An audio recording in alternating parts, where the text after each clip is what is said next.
In The Origins of Totalitarianism, Arendt wrote that the ideal subject of totalitarian rule is not the convinced Nazi or the convinced communist, but people for whom the distinction between fact and fiction, true and false, no longer exists.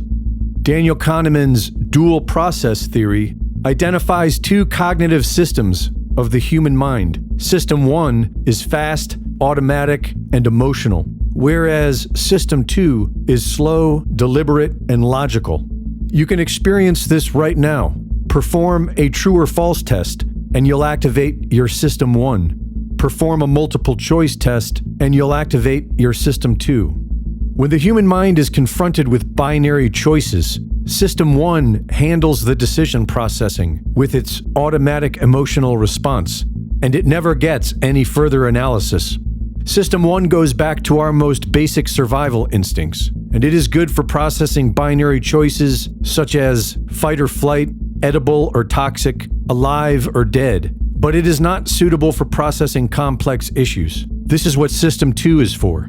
And it is well known in today's study of psychology that when the human mind is presented with only two options, the work automatically goes to System 1, and critical thinking is avoided.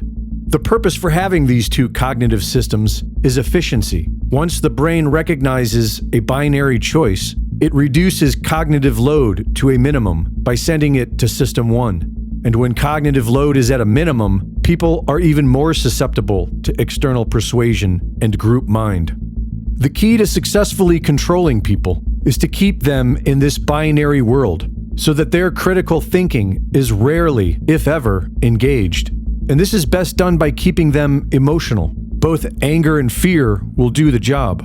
With us or against us, patriot or traitor, support this policy or you want people to die, are all binary choices used over and over again to keep people anchored in binary thinking and render them blind.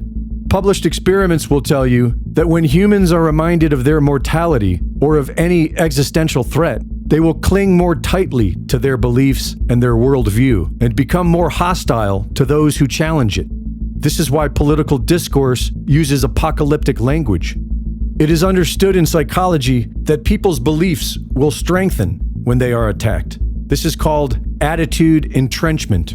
The human mind is predisposed to categorize people into in-groups and out-groups, to favor in-group members and belittle out-group members in order to elevate their own in-group status.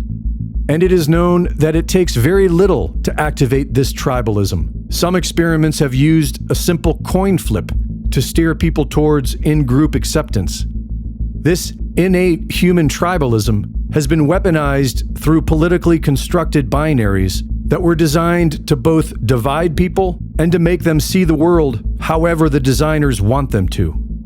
In Propaganda, the Formation of Men's Attitudes, Ellul wrote that propaganda works best when it simplifies complex realities into binary choices, because humans crave the cognitive relief of simple answers, and that the most effective propaganda isn't spreading lies, it is spreading binary frameworks that make certain conclusions appear inevitable. This binary brainwashing has been going on for generations, and for many people, political positions have become their identity. Their social belonging, self-identity, and status are built upon it. And for many, the discomfort of challenging one's own beliefs and admitting error is too much to handle. It is far more convenient to go with simple binary choices and move with the herd. But if you have any desire for the truth, then you will have to learn to apply critical thinking to everything. And most importantly, learn how your mind is being manipulated. Greg Reese reporting.